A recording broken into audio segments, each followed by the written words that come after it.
ને ધમકીભર્યો ઈમેલ મળ્યો છે। બાથરૂમમાં આઈઈડી વિસ્ફોટ છુપાવ્યાનો મેલ મળ્યો છે।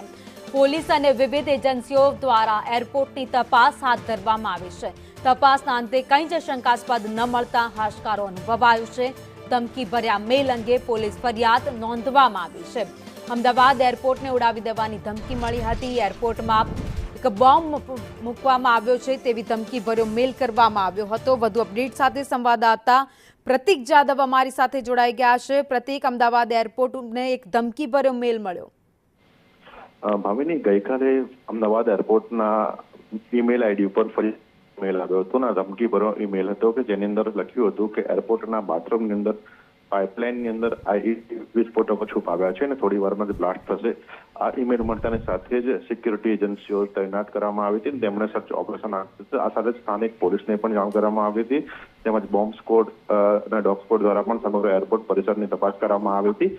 લગભગ કલાકો સુધી આ તપાસ ચાલી હતી। તપાસના અંતે કશું શંકાસ્પદ મળી આવ્યું નહોતું અને આ જ મામલે અમદાવાદ એરપોર્ટ પોલીસ સ્ટેશનની અંદર એક ફરિયાદ નોંધવામાં આવી છે, જેમાં અજાણ્યા શખ્સ વિરુદ્ધ ફરિયાદ દાખલ કરવામાં આવી છે। અમદાવાદ એરપોર્ટના મેનેજર દ્વારા આ ફરિયાદ નોંધવામાં આવી છે અને તપાસના અંતે કશું શંકાસ્પદ ન મળતા એરપોર્ટના કર્મચારીઓ તપાસ એજન્સીઓ રાહતનો શ્વાસ લીધો હતો।